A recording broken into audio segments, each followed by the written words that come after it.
നമസ്കാരം. Astrology master ക്ലാസ്സിൻ്റെ പുതിയ അധ്യായത്തിലേക്ക് ഏവർക്കും സ്വാഗതം. നമ്മൾ ഇന്ന് ചർച്ച ചെയ്യുന്ന സാറ്റേൻ്റെ കൂടെ ശനിയുടെ കൂടെയുള്ള യുതി എന്ന് പറയുന്നത് ധർമ്മ കർമാധിപ യോഗമാണ്. ശനിയും വ്യാഴവും ഒരുമിച്ച് യോഗം ചെയ്താലുള്ള 7th ഹൗസിൽ യോഗം ചെയ്താലുള്ള ഫലത്തെക്കുറിച്ച് നമുക്ക് നോക്കാം. അസ്ട്രോളജി മാസ്റ്റർ ക്ലാസ്സിൻ്റെ ഇന്നത്തെ അധ്യായത്തിലേക്ക് എല്ലാവർക്കും സ്വാഗതം.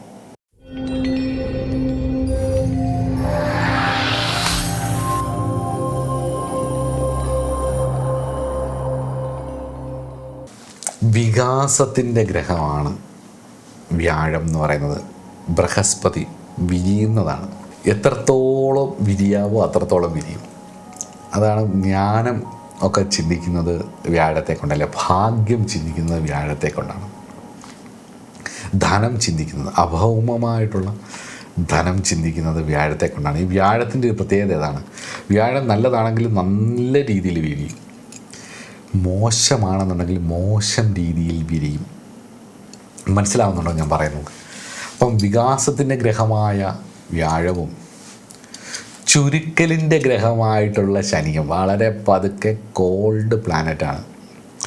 ശനിയും കൂടെ ചേരുന്ന സന്തുലനാവസ്ഥയാണ് എനിക്ക് നല്ല രീതിയിലായാൽ എനിക്ക് തോന്നിയിട്ടുള്ള സന്തുലനാവസ്ഥയാണ്.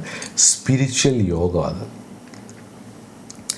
ദാമ്പത്യത്തെ വളരെ സ്പിരിച്വലായിട്ട് കാണാൻ ആഗ്രഹിക്കുന്നവരായിരിക്കും എന്നുള്ളതാണ്. നല്ല രീതിയിലാണ് ഈ രണ്ട് ഗ്രഹങ്ങളും നിൽക്കുന്നതെന്നുണ്ടെങ്കിൽ, അങ്ങനെയാണെങ്കിൽ അതിൻ്റെ നല്ല കാര്യങ്ങളെന്ന് പറഞ്ഞാൽ പങ്കാളി വളരെ പക്വതയുള്ളവരായിരിക്കും എന്നുള്ളതാണ്. ധാർമ്മികമായിട്ടുള്ള മൂല്യമുള്ളവരായിരിക്കും. വിവാഹ ജീവിതം തുടക്കത്തിൽ വളരെ വിരസമായിരിക്കും എന്നുള്ളത്.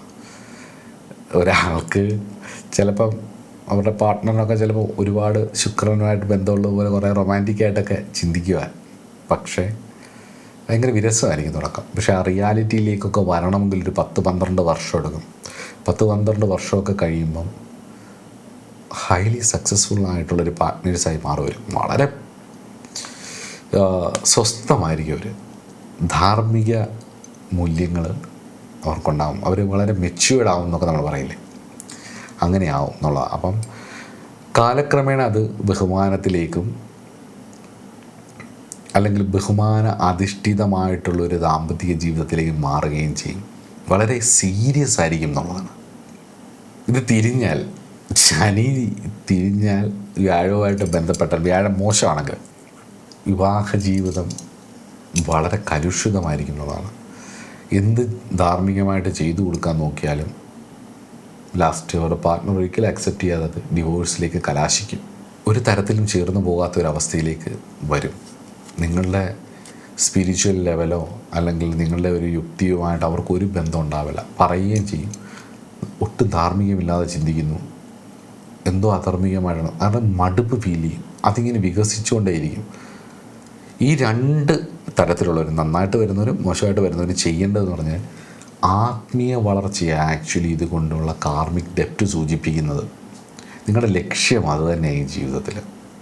നിങ്ങളുടെ കർമ്മഫലങ്ങൾ തീരാനുള്ള ഒരു ബന്ധമാണ്, തിരിച്ചറിവുകൾ ഉണ്ടാവാനുള്ളതാണ് ഈ വിവാഹം എന്നുള്ളത്. അപ്പം പരസ്പരം ഗുരുവായി വർത്തിക്കുകയും എന്ന് പറഞ്ഞാൽ ആചാര്യനാകുക എന്നുള്ളതല്ല. ചില അനുഭവങ്ങൾ വരുമ്പോൾ അനുഭവം ഗുരു എന്നൊക്കെ നമ്മൾ പറയില്ലേ, ആ അനുഭവത്തിലൂടെ നമ്മൾ ചിലത് പഠിക്കുകയും ജീവിതത്തിൻ്റെ അർത്ഥം കണ്ടെത്തുകയും ഈ കുടുംബജീവിതം തന്നെ അത് അർത്ഥം കണ്ടെത്തിക്കാൻ സഹായിക്കുകയും ചെയ്യുന്ന ഒരു കർമ്മബന്ധമായിട്ട് അത് മാറുകയും ചെയ്യും എന്നുള്ളത് ഉറപ്പാണ്.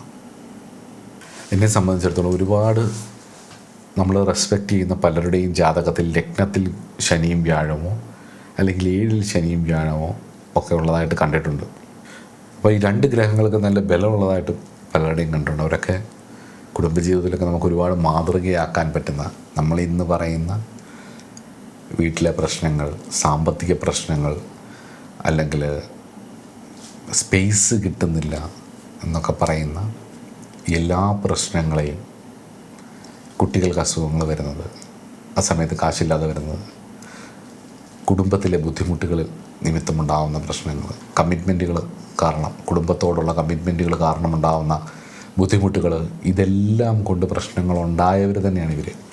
എത്ര മനോഹരമായിട്ടാണ് അവർ അതിനെ കവർ ചെയ്ത് മുന്നോട്ട് പോയിട്ടുള്ളത് എന്നുള്ളത് തന്നെയാണ് അവരെ ബഹുമാനിക്കാൻ നമ്മൾ കാരണമാകുന്നതും. അപ്പം അങ്ങനെ ഇൻസ്പയർ ചെയ്തിട്ടുള്ള എനിക്കിഷ്ടമുള്ള ചില വ്യക്തികളുടെ, നല്ല പ്രായമുണ്ട് ഇപ്പോൾ, അവരുടെ ജാതകത്തിലും ഇതുണ്ട്. അപ്പോൾ ആൻറ്റിയും അങ്കിളും ഒക്കെ വാസ്തവത്തിൽ ഈ വീഡിയോ കാണുന്നുണ്ടാവും, എൻ്റെ വലിയൊരു ഫാനുമാണ്. അപ്പോൾ അതുകൊണ്ട് അവർക്ക് അസ്ട്രോളജി അറിയുകയും ചെയ്യാം. അപ്പം ഈ ഒരു ഏരിയ ഞാൻ അവർക്ക് വേണ്ടി ഡെഡിക്കേറ്റ് ചെയ്യുന്നു. അങ്ങനെയുള്ളവർ വളരെ സന്തോഷമായിട്ട് മുന്നോട്ട് പോട്ടെ എന്ന് പ്രാർത്ഥിച്ചുകൊണ്ട് അത്യാവശ്യം സന്തോഷം തരാത്ത ഒരു യോഗത്തെക്കുറിച്ച് നമുക്ക് നോക്കാം. ശനിയും ശുക്രനും. പ്രണയത്തിൻ്റെ കാര്യത്തിൽ ഇതൊരു പ്രധാന യോഗം കേട്ടോ. വളരെ വിശ്വാസമുള്ള പങ്കാളികളായിരിക്കും, നല്ലതാണേൽ. അതുപോലെ തന്നെ റൊമാൻസ് കുറവായിരിക്കും. സ്നേഹം പ്രകടിപ്പിക്കുന്നതും സമ്മാനങ്ങളിലൂടെയോ വാക്കുകളിലൂടെയോ അല്ലാതെ കെയർ ചെയ്ത് സ്നേഹം പ്രകടിപ്പിക്കാനും ഉത്തരവാദിത്തങ്ങൾ നിറവേറ്റാൻ ഒരു ഉത്തരവാദിത്തത്തോടു കൂടിയിട്ടുള്ളൊരു പ്രണയമായിരിക്കും. സാമ്പത്തികമായിട്ട് ഒക്കെ മുന്നോട്ട് പോകാനൊരു നല്ല യോഗമായത് സാറ്റേൺ ശുക്രൻ. ഇത് മോശമായാലുള്ള കാര്യം പറയാം. പ്രായത്തിൽ മുതിർന്നവരോ അല്ലെ പ്രായത്തിൽ കുറഞ്ഞവരോ ആയിട്ടുള്ള റിലേഷൻഷിപ്പുകളാണ്. ഒന്ന് മാറി പലത് വരും. ഇവിടെയൊക്കെ ഒരു കെയറിങ് ഉണ്ടാവും എന്നുള്ളതാണ്. അപ്പം അതൊക്കെ ശ്രദ്ധിക്കണം. പ്രത്യേകിച്ച് ഒരു 35 വയസ്സിന് ശേഷമായിരിക്കും ഇത് കൂടുതലായിട്ട് വരുന്നത്. ഇതെല്ലാം വേദനകൾ ഉണ്ടാക്കും എന്നുള്ളതാണ്.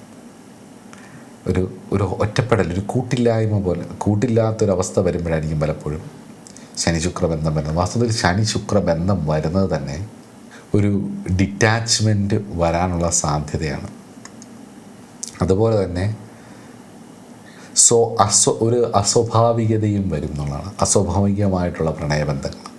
പ്രായത്തിൽ മുതിർന്നവർ അല്ലെങ്കിൽ പ്രായത്തിൽ കുറഞ്ഞവർ, നമ്മൾ പറയത്തില്ലേ, മകളുടെ കൂട്ടുകാരിയായിരുന്നു അല്ലെങ്കിൽ മകൻ്റെ കൂട്ടുകാരനായിരുന്നു, അല്ലെങ്കിൽ അങ്ങനെയൊക്കെ പറയുന്ന ചില അടുപ്പങ്ങൾ, അല്ലെങ്കിൽ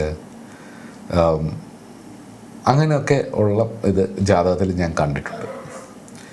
എല്ലാവരും അങ്ങനെയാണോന്നുമില്ല. വ്യാഴദൃഷ്ടിയൊക്കെ ഉണ്ടെങ്കിലും വ്യാഴത്തിൻ്റെ നക്ഷത്രത്തിലൊക്കെയാണ് നിൽക്കുന്നതെങ്കിലും ഈ ഗ്രഹം ഒരുപാട് അകന്നാണ് നിൽക്കുന്നതെങ്കിലും ഒക്കെ അങ്ങനെയൊന്നും വരണമെന്നില്ല. പക്ഷെ എന്നാൽ പോലും ശനിയും ശുക്രനും ഒരുമിച്ച് യോഗം ചെയ്യുന്നത് മുൻജന്മത്തിലെ അപൂർണമായി പോയ പ്രണയബന്ധം ആണ്. അപ്പം അത് ഒരന്വേഷണം പോലെ നിങ്ങളുടെ ഉള്ളിലുണ്ടാവും. അങ്ങനെയാണ് പലയിടത്തും പോയി എത്തിപ്പെടുന്നത്. ഒരു പക്ഷേ ഈ ജന്മത്തിലെ വിവാഹത്തിലൂടെ അത് പൂർത്തിയാക്കാവുന്നതാവാം. ചിലപ്പോൾ ഒരു പൂർത്തിയാകാം എന്നുള്ളതാണ്. പക്ഷെ അത് കിട്ടാതെ വരുമ്പം കടമകളും ഉത്തരവാദിത്തങ്ങളും ചെയ്തു തീർത്തിട്ടും ഒരു ഇൻസെക്യൂരിറ്റി വരുമ്പോഴായിരിക്കും ചിലപ്പോൾ മറ്റു കാര്യങ്ങളിലേക്കൊക്കെ പോകുന്നത്. പക്ഷെ എന്നാൽ പോലും ഈ കടമകൾക്കും ഉത്തരവാദിത്തങ്ങളും ചെയ്യാൻ വേണ്ടി എടുക്കുന്ന ആ ഒരു എഫേർട്ട് ഈശ്വരീയമായിട്ടും കൂടി കൂടുതൽ ചെയ്യാൻ നിങ്ങൾ ശ്രമിക്കുകയാണെങ്കിൽ വലിയൊരു വളർച്ചയിലേക്ക് എത്തുകയും സമാധാനപൂർണമായിട്ടുള്ളൊരു ജീവിതം ഉണ്ടാവുകയും ചെയ്യും എന്നുള്ളത് ഉറപ്പാണ്. പിന്നെ ഒരു പ്രധാന കാര്യം കൂടെ പറയണം. പ്രണയിക്കുന്ന അതുപോലെ തന്നെ തിരിച്ചു കിട്ടണമെന്നൊന്നും ഇല്ലല്ലോ. നല്ല വേദനകൾ ഉണ്ടായിട്ടുണ്ടാവാം. ഒരു പക്ഷേ ആത്മാർത്ഥമായിട്ട് സ്നേഹിച്ചിട്ടും ചതിക്കപ്പെട്ടിട്ടുണ്ടാവാം, യൂട്ടിലൈസ് ചെയ്യപ്പെട്ടിട്ടുണ്ടാവാം. അതൊക്കെ പലപ്പോഴും കടമകളായി കണ്ട് സഹിച്ചിട്ടുമുണ്ടാവാം. ജീവിതമല്ലേ, അതിൽ നിന്ന് പാഠങ്ങൾ ഉൾക്കൊണ്ട് ശനി പഠിപ്പിക്കും എന്നാണ് പറയുന്നത്. പാഠങ്ങൾ ഉൾക്കൊണ്ട് മുന്നോട്ട് പോകാൻ നോക്കൂ, നല്ലത് വരും. ശാസ്താവിനെയും പത്നി സമേതനായിരിക്കുന്ന ശാസ്താവിനെ, കലയും പുഷ്കലയും സമേതനായിരിക്കുന്ന ശാസ്താവിനെ ആശ്രയിക്കുക, നന്നായി വരികയും ചെയ്യും എന്നുള്ളത് ഉറപ്പാണ്.